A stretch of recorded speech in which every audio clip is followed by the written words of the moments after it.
grabar. Eh, pero eso principalmente, ¿ya? Yo voy a empezar a pasar materia para que ustedes también después digan, ah, ya, para que no se les complique tanto hacer las guías. Deben recordar que toda la materia que yo voy a empezar a matar, que toda la materia que yo voy a empezar a pasar va a estar en las guías, ¿ya? Para que no tengan ninguna duda con respecto a eso. También, acompañado de la guía, yo estoy Profesor, enviando una PPTs, consulta por fin. ¿sí? Quería saber cómo lo están haciendo ahora para tomar las notas de la guía. ¿Están tomando notas aún o No, todavía no? no, ¿Cómo nadie. va a funcionar eso? ¿O está funcionando? Mira, yo te explico. Nadie está poniendo notas. El ministerio nos impide pasar notas ya que estamos en un contexto de crisis. Y lo más importante en este contexto de crisis es su estabilidad emocional, ¿ya? Para que lo Ok. tengan en consideración. Sí, Pero yo, profe. pero yo como soy una persona malvada, yo que quiero ver el mundo arder, considero que el ministerio lo está haciendo mal, lo critico, ¿cierto? Y digo que un mínimo de respeto incluso también a mi trabajo que hago las guías es que ustedes tengan una base de conocimiento de 2 guías. Eso se lo estoy pidiendo yo, como profesor, Sí, ¿ya? lógicamente, profe. Y lo otro, sabe que yo estoy un poco perdida con esto porque Ujú, estuve un mes sin acceso a lo que eran las clases. Entonces yo supe que habían hecho como una clase en la semana porque yo estuve en Curacaví un tiempo donde mi tía y por problemas familiares. Y la cosa es que no tuve acceso a las ujú. clases online y a la guía en ese tiempo. Yo recién conseguí la guía esta semana. Ya. Muy bien que hayas conseguido las guías, pero no, relájate. Si igual esa clase que hicimos fue para ver el alcance de alumnos que yo tenía, pero todavía no hemos hecho clase. Como te digo, hoy vamos a comenzar con la guía número 1. Espero desarrollarla en su totalidad y después, ya en las próximas clases, vamos a ir viendo la guía número 2, 3, 4 y 5 lo más rápido posible, ¿ya? Pero eso Ok, también muchas se va a gracias. ver en función de lo que vayamos avanzando, ¿ya? Así que eso principalmente, chicos, para comenzar con la clase les voy a pedir, lo ideal, ¿cierto? Sería que tuvieran un cuaderno y un lápiz para ir anotando todo lo que yo voy diciendo o las principales ideas de lo que yo voy diciendo, pero si no, no hay problema, porque la clase va a quedar grabada, entonces van a poder tener acceso cuando quieran, ¿ya? Pero eso, recuerden, si tienen alguna duda, me hablan por el chat, porque ahora yo voy a estar dando la materia, ¿ya? El- la materia que nos compete hoy, la unidad número 1 de octavo básico, se llama Traspaso de la Edad Media a la Edad Moderna, ¿ya? El traspaso de la Edad Media a la Edad Moderna, bueno, ustedes como conocimiento de séptimo básico deberían conocer lo que fue la Edad Media. Pero si no, en resumen, la Edad Media fue un periodo que abarca más o menos desde el 800 después de Cristo hasta el 1400, que se da el descubrimiento de América y también se da la creación de la imprenta, ya que son las dos características, y también la caída de Constantinopla. Son los tres hechos históricos más grandes que se podría decir, ya, estamos hablando de la Edad Moderna y no estamos hablando de la Edad Media. ¿Qué diferencias hay entre la Edad Media y la Edad Moderna? Muchas, pero principalmente se da las características culturales, las características sociales, económicas y geográficas, ¿ya? Todas esas características las vamos a ir nombrando a medida que vayamos pasando la materia, ¿ya? Pero también es importante responder esta pregunta. ¿Por qué van cambiando las épocas? Para que lo tengan en consideración, la transición de un periodo histórico a otro siempre estará marcado por la aparición de cambios significativos en la organización social, política, económica y cultural de una sociedad. Lo que les acabo de decir yo recién, ¿cierto? Pero estas transiciones también se relacionan con la capacidad de esas sociedades de producir una síntesis entre lo que han sido y los cambios que están viviendo. Es decir, las personas que estaban viviendo en la Edad Media y la Edad Moderna no se daban cuenta que una edad cambió y que la otra no cambió. Cuando los historiadores empezaron a estudiar las edades, se dieron cuenta, ah, mira, esta edad es diferente a esta edad porque ocurrieron ciertas cosas. Por ejemplo, los chicos en séptimo básico están viendo el proceso de hominización, los simios, y cómo los historiadores se dan cuenta que un simio era diferente a otro por las características que tenían o que presentaban, ¿cierto?, en el cráneo. Por ejemplo, los Australopithecus tenían cráneos mucho más, un mentón mucho más desarrollado, mientras que los Homo erectus o los Homo habilis tenían un mentón mucho más pequeño, y eso es una característica que se puede decir de otro tiempo, de otra época histórica. Lo mismo ocurre acá, pero con diferentes características. ¿Por qué? Porque ya estamos en una sociedad. Y como estamos en una sociedad, las características que priman son las económicas, las culturales y las políticas, ¿ya? Entonces, eso es lo que vamos a ver ahora. Vamos a ver características culturales, características sociales y económicas que nos permiten decir, ya, esto es de la Edad Media, ya, esto es de la Edad Moderna. ¿Sí? Perfecto. Europa ¿Y por qué hablamos siempre de Europa, profe, y no hablamos de América, por ejemplo, en esta época? Fácil, porque América fue descubierta en 1492, si no me equivoco. Soy pésimo para las fechas. Sí, soy profesor de historia y soy pésimo para las fechas, lo siento.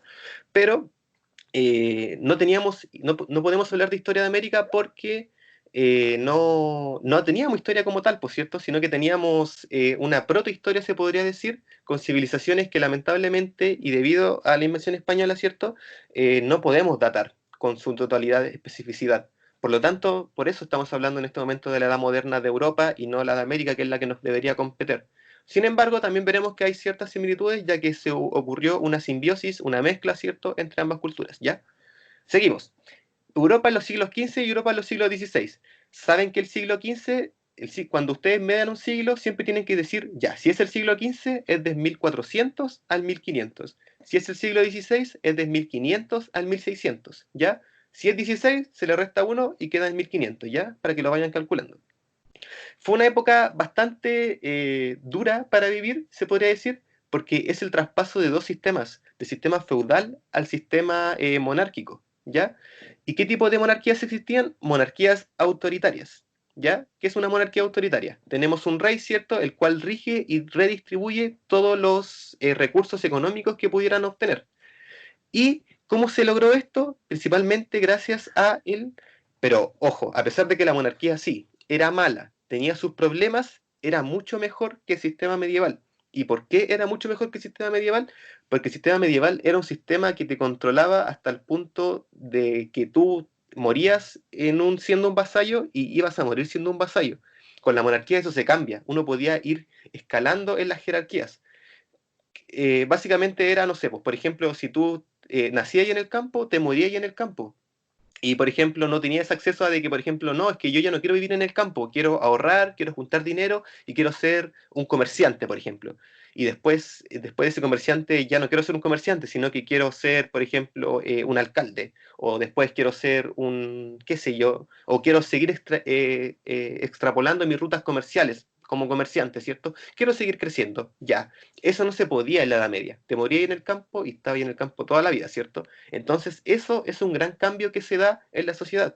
Ellos no lo percibieron, pero se dio. ¿Y cómo se dio ese gran cambio? Gracias a un concepto que vamos a trabajar durante toda la materia, que es el humanismo. ¿Ya? ¿Qué es el humanismo? El humanismo no es más que la transcripción de los mitos griegos y romanos. ¿Qué quiero decir con esto? En la Edad Media, como les dije, se dio desde el 800 hasta más o menos el 1500. Antes del 800, el sistema de vida era el sistema romano. Teníamos el Imperio Romano y teníamos a los griegos. Y ellos habían aceptado ciertas conductas en el ser humano que, según ellos, le iban a permitir crecer. Y la gente del 1500 se dio cuenta de que la Edad Media no era lo que ellos querían para su mundo, para el futuro. Lo que querían era el legado que le había dejado los romanos y los griegos, el desarrollo de la humanidad, el desarrollo de las ciencias, el desarrollo de la escritura, el desarrollo de la creatividad principalmente, chicos. Fue un cambio bastante grande. Un ejemplo para entender mejor esto es, por ejemplo, que Dante Alighieri. No sé si han visto alguna vez o algo relacionado con el infierno de Dante. En el tiempo de la Edad Media no se les permitía, no, nada. Bueno, si quieren pueden googlearlo, ¿cierto? No es tan difícil y pueden saber más de ese tipo, ¿ya? ¿Qué tiene de importante ese tipo? Tiene mucho, ya que el tipo era religioso, creía en Dios fervientemente, pero la iglesia en la Edad Media no te dejaba creer las cosas que tú teorizabas. En la Edad Media la Tierra era plana y punto. Tú no te cuestionabas si la Tierra era redonda o si el Sol estaba al centro del universo, no. La Tierra era plana, Dios era el centro del universo y la Tierra, y todo giraba en torno a la Tierra. Y si lo cuestionabas, boom, eras una bruja y te quemaban. Entonces, Dante Alighieri quiso criticar eso de la Edad Media, pero lo hizo de forma muy piola, muy así como, ¿sabe qué? Yo lo voy a criticar, pero no quiero que se den cuenta porque si no me van a matar. ¿Sí? Entonces, ¿qué fue lo que hizo? Escribió su propia concepción del infierno.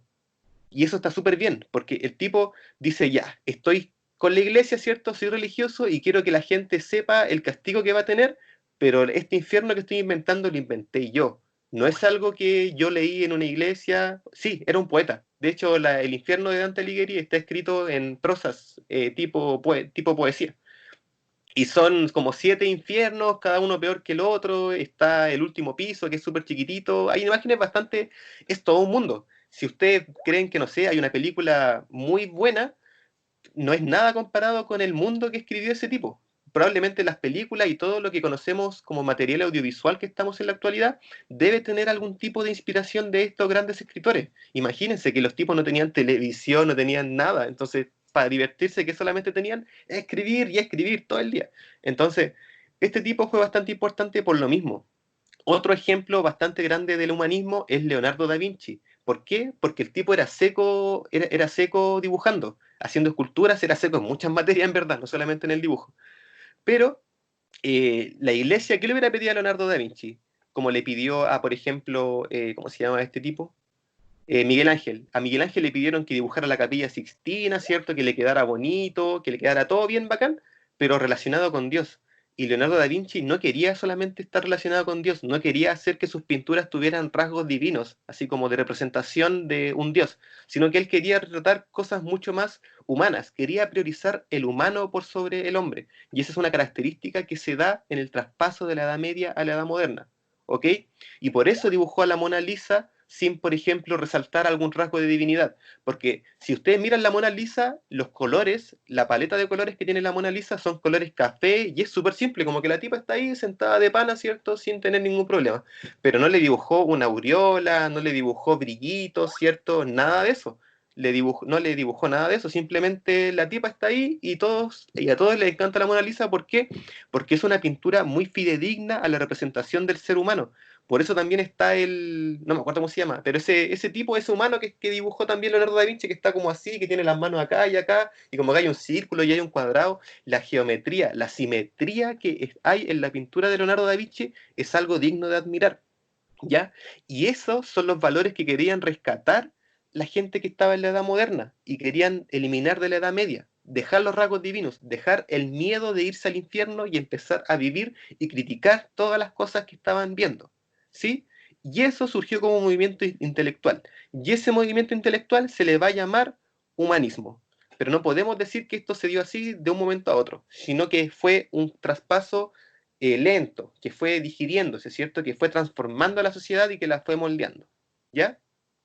En la literatura, el movimiento intelectual que se produjo en Europa durante los siglos XIV y XV rompió los moldes de la escolástica medieval. Estudió los modelos clásicos en sus propias fuentes, considerando que ellos se contenía el ideal del hombre moderno. Contribuyó a la depuración del lenguaje y a la promoción de las lenguas vernáculas. ¿Qué son las lenguas vernáculas? El griego y el romano, ¿ya? Frente al uso del latín. ¿Qué habla del uso del latín? El uso que se le daba en la iglesia en Italia principalmente, ¿ya? ¿Cuál fue el impacto cultural de todo esto? Fue bastante. La importancia en el siglo XV y el siglo XVI no puede negarse. Efectivamente corresponden a una etapa en la que se plasmó una nueva forma de entender y estar en el mundo. Se redescubrió la fe en la dignidad del ser humano y su capacidad de conocer. Súper importante eso, chicos. El ser humano en la Edad Media no tenía algún punto como de decir, como de dignidad, sino que eran seres humanos, insisto. Quédense con ese concepto de la Edad Media. Eras un vasallo y te morías como un vasallo. ¿Ya? Entonces eso se fue cambiando. Esto constituiría las bases culturales del mundo moderno, ¿ya? El espíritu crítico y el revisionismo tuvieron incluso consecuencias en lo religioso, produciéndose incluso un gran quiebre en la cristianeidad. Como veremos más adelante con Martín Lutero, veremos la reforma protestante, lo que daría inicio a la evangelización, a los anglicanos, a los calvinistas, todo tipo de religiones que irían surgiendo más adelante gracias al cambio del impacto moderno, gracias al humanismo. ¿Sí? Y eso principalmente, chicos, con el concepto. Quédense con el concepto de humanismo. Es súper importante. ¿El humanismo está ligado al Renacimiento? Sí. ¿Está ligado al mundo moderno? También. Este mismo fue el impacto intelectual y filosófico y filológico y cultural dentro de una etapa muy importante y amplia en la historia. Y esta etapa la vamos a llamar durante toda esta unidad como la Edad Moderna, ¿ya? Pero yo les di dos ejemplos. Les di el ejemplo de Dante Alighieri y les di el ejemplo de Leonardo da Vinci. Pero habían muchos críticos. No eran ellos dos eran los grandes exponentes, pero debajo de esos dos grandes exponentes había mucha gente que ya se había dado cuenta de esas cosas, ¿ya? De hecho, hay un libro muy bueno que se lo recomiendo, se llama El queso y los gusanos, de... eh, Carlo Ginzburg, es un historiador, y este libro, El queso y los gusanos, el tipo encontró unos documentos históricos que datan como del 1400, son documentos de un juicio, ¿ya? Y el tipo es un tipo que se llamaba, no me acuerdo cómo se llamaba, pero era un tipo que era un vasallo, y este vasallo sabía leer y escribir, algo bastante grande para la época. Recordemos que el alfabetismo en esa época era gigante, prácticamente del 90%. Entonces, si tenía un 10% que sabe leer y escribir, ¿cómo no vas a controlar al otro 90%, cierto? Tiene su lógica. Pero se dio la casualidad de que este tipo, este vasallo, sabía leer y escribir y empezó a criticar el mundo y empezó a decirle a toda la gente que vivía con él los problemas que él veía en el mundo, el problema que veía que fuera que la tierra fuera plana, el problema que veía que la iglesia los controlara. ¿Y qué pasó? La gente empezó a decir, oye, este tipo está diciendo muchas cosas que a mí me chocan y a mí me impactan y por eso este tipo está loco y yo lo voy a hacer un juicio. Y por eso la misma gente enjuició a este vasallo que sabía leer y escribir, pero si uno lee las cosas que este tipo escribía en esa época, era un visionario, era realmente un tipo que estaba fuera de su época, porque el tipo decía que le parecía estúpido, ¿cierto?, que la Tierra fuera plana, le parecía estúpido que la Iglesia controlara hasta el punto más álgido de la humanidad, ¿cierto? Le parecía estúpido muchas cosas, y si uno lo lee, le hace todo el sentido del mundo, pero el tipo en esa época era considerado loco y fue condenado por la Iglesia y murió, ¿sí? Entonces, para que vayan, ese libro les serviría mucho para ir entendiendo la diferencia entre la Edad Media y la Edad Moderna, ¿ya? F. F por él, ¿cierto? F. Y eso principalmente, ¿ya? Pero también, como les digo, había mucha gente que ya criticaba esto, pero no eran como él, no lo hacían de forma explícita porque si no lo iban a tildar de loco. Nicolás Copérnico, el primer diseñador del sistema heliocéntrico, dijo que la Tierra no era plana y casi lo matan prácticamente, ¿cachai? Pero el tipo tenía razón. Y así fueron evolucionando y prácticamente tuvieron... La religión tuvo que ir dándole la razón a la ciencia cada vez más y más hasta llegar al punto en el cual la religión quedó de lado y la ciencia era la que tenía el poder. Sí, exacto, la iglesia en ese tiempo tenía el poder. Muy bien, Benjamín. Pero bueno, ¿cómo iban plasmando el traspaso de la Edad Media al humanismo? Fácil. Los arquitectos buscaron el dominio del espacio, introduciendo elementos simples, proporcionados y ordenados. Las casas ya, por ejemplo, si uno ve la arquitectura gótica de la Edad Media, va a ver que hay como muchas cosas que sobresalen, muchos detalles, mucho bonito, pero nada de eso era realmente como efectivo. Como que lo más efectivo era colocar dos pilares, ¿cierto? Y hacer una casa con una pirámide triangular, ¿cierto? Mucho más simple, pero a la vez mucho más óptimo. Entonces los arquitectos plasmaban estar a favor de el Renacimiento haciendo eso en sus construcciones, ¿cierto? Diciendo, ¿sabéis qué? Yo no voy a hacer tanto detalle en esta capilla porque me va a llevar mucho tiempo, me va a llevar muchos recursos y todo ese tiempo y esos recursos yo podría ocuparlo en hacer 5 capillas en vez de hacer solo una bonita. ¿Se entiende? Y cuando uno tiene una humanidad que va creciendo constantemente, es mucho más efectivo hacer 5 capillas que en vez de hacer una bonita. ¿Se entiende? Es mejor. ¿Qué preferirían ustedes? ¿Un hospital bonito que quede en Coyhaique o 5 hospitales que queden en Coyhaique, que queden en Temuco, que queden en Curicó y que queden en Maipú? ¿Se entiende? Eso era lo que buscaba la humanidad y eso era el traspaso que se fue haciendo de la Edad Media. ¿Sí? Sí, ya que eso crea ambición y es mejor la hora de surgir. Exacto. Muy bien. La escultura renacentista se caracterizó por la proporción y la simetría y los modelos de las características perfectas. De nuevo, el mismo ejemplo de Da Vinci, ¿cierto? El tipo no quería dibujar rasgos de divinidad en la gente, quería destacar que para él era darse cuenta que las manos, la perfecta simetría de las manos tenía su ciencia y tenía su elaboración, y él quería destacar esas cosas por sobre los rasgos divinos que le daba la iglesia, ¿ya? Y el arte pictórico renacentista se destacó principalmente por el gran realismo de sus obras y el estudio. Por ejemplo, aquí en la Edad Media, o sea, perdón, acá en el Renacimiento y en los estados modernos, ojo, Renacimiento, humanismo, estados modernos, estamos hablando de lo mismo, pero con diferentes nombres, ¿ya? En la misma época, para que lo tengan claro. ¿Qué estaba diciendo? Ya. Que en esa época el arte buscaba recrear cosas muy cotidianas. Por ejemplo, hay muchos dibujos de frutas, hay muchos dibujos recreando fotos como serían en la actualidad, ¿cierto? Por ejemplo, como no había fotografías, ¿cierto? La gente decía, quiero un cuadro de mi familia. Y ese cuadro de mi familia yo lo voy a tener en mi casa, ¿cierto? Y eso sería como una foto en la actualidad. Prácticamente estaban recreando lo que la ciencia nos permitió a nosotros más adelante, ¿cierto? Ahora bien, después el arte, ya en el 1900, por ejemplo, con Picasso o con, ¿cómo se llama este tipo? Con Van Gogh, tenemos arte diferente, como que se fue mezclando entre la ficción con la realidad, y eso ya es otra época, ¿cierto? Por eso tenemos que hablar de diferentes épocas. ¿Se entiende? Es para remarcar la idea. pero en el Renacimiento, ¿qué fue el arte que primó? El arte humano, ¿cierto? Saber dibujar lo más parecido al ser humano, ¿ok? Eso principalmente, chicos, con la guía número 1, quédense con este concepto, humanismo. A ver, espérenme un segundo. Eh, ya, necesito que alguien, algún voluntario, active el micrófono, por favor. ¿Nadie quiere participar? ¿No? Ya, entonces voy a obligar a Yo, alguien a profe, activar el... Ya, muchas gracias por participar. ¿Quién es usted? Paula Alarcón. Ya. Paula, si yo te dijera cómo era el arte en los estados modernos, ¿qué me dirías tú? ¿Estado moderno se refiere ahora? El arte en los estados modernos. No, ¿cómo era el arte en el humanismo, en el Renacimiento? Bueno, el arte, yo por lo que sé, por lo que me he informado, porque igual me gusta ese tema de la Edad Media, es que, Ujú, por ejemplo, el arte se trataba mucho entre lo que era como pintar a las personas con mayor rango, porque yo he ujú, visto varios retratos de esa época, igual que, no sé, los retratos quizás de más como tipo los edificios, por decirlo entre comillas de alguna forma, pero lo que sí he visto más han sido retratos sobre como la historia, como de representar la historia de alguien, ya sea, no sé, de ujú. personas que han sido de un rango importante. Eso he visto harto en el arte de la Edad Media. Exacto. ¿Pero de la Edad Media o de la Edad Moderna?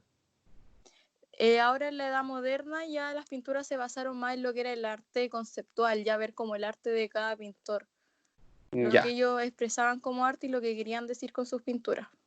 ya, bien, perfecto. Y si yo te dijera, por ejemplo, eh,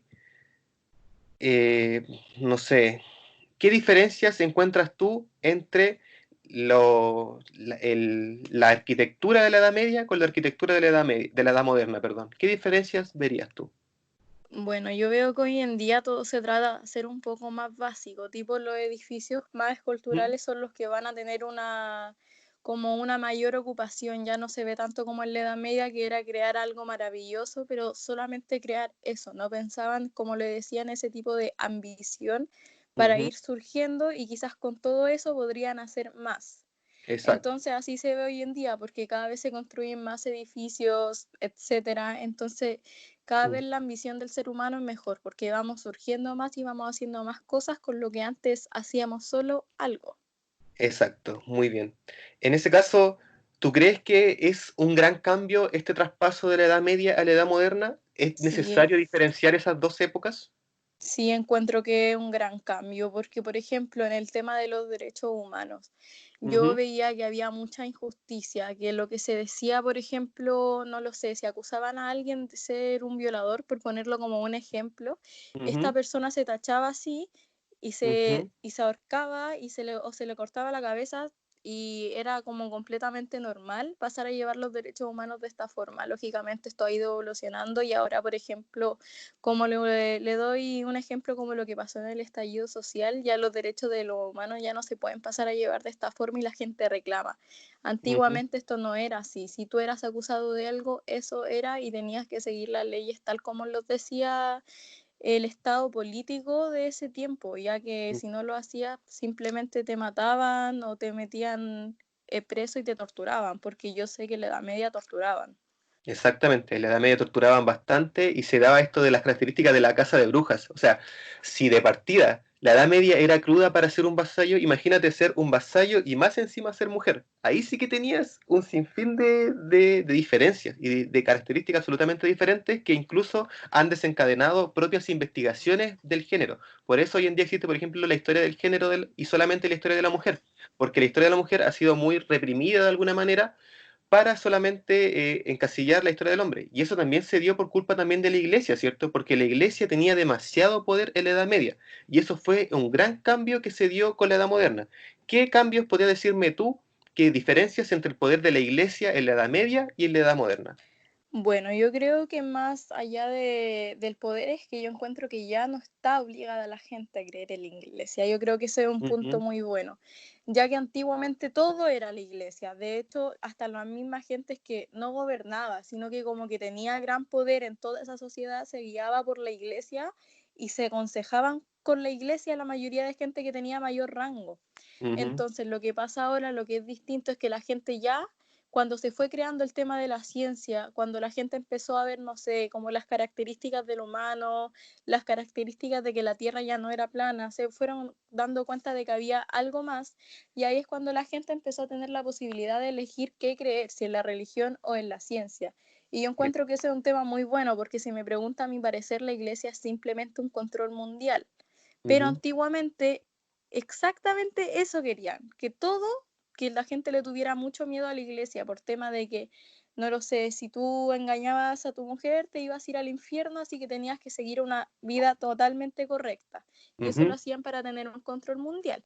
Pero Ahora ojo, también la verdad que tiene un gran alcance igual la iglesia, pero no tanto como antes porque hay gente que ya puede elegir, por ejemplo, no lo sé, ser ateo o creer en otra cosa. Ya no, la iglesia ya no tiene todo el control. La que tiene más el control es la política, que ya se basa en lo que es políticamente correcto, por ejemplo, no robar, etcétera. sí, pero ojo, tampoco es todo malo en ese tema con la iglesia, porque la iglesia también ayudó, aunque, aunque no lo crean. Lógico, como le digo, fue un control mundial. Y si no La se, iglesia, por exacto, ejemplo, la si la iglesia iglesia ayudó. no tuviera, por ejemplo, sus mandamientos, la gente podría haber hecho lo que hubieran querido. Por eso la iglesia yo lo veo como un control mundial, pero tampoco digo que es malo. Porque, Exacto, por ejemplo, si me pregunta hoy en día encuentro que hay cosas que son muy extremistas en la iglesia, pero si usted me pregunta de antes, yo encuentro que no se podría, con lo ambicioso y terco que es el ser humano, no se podría haber ujú, llegado a todo esto si la iglesia no haya tenido su orden como se correspondía en esa época. exacto. Eso pues chicos, principalmente, tengo que ir cerrando la clase porque ahora ya me toca otro curso. Un gusto haber tenido esta clase, la verdad, los felicito porque se han portado muy bien y estoy orgulloso de ustedes, la verdad. Eh, un 7 exacto, así que eso, la clase va a quedar Sí, grabada, profe, muchas gracias por la clase. cualquier duda que tengan, para eso estamos, ¿cierto? No duden en consultarme, o como les digo, ustedes tienen acceso VIP a mí, pueden acceder, pueden hablarme cuando quieran, y eso, espero que estén muy bien, y nos vemos en la próxima clase. La próxima clase espero avanzar ya más rápido en tema de la guía número 2 y 4, 2 y 3, perdón, y lo que vamos a ver principalmente son las características económicas y sociales de este traspaso de la edad moderna. Lo que hoy vimos principalmente, y quédense con esto, es el concepto de humanismo, el traspaso de la edad media a la edad moderna, ¿sí? Eso perfectamente. ¿Ya? Que estén bien. Cuídense. Nos vemos. La clase quedó grabada. Chao, chao.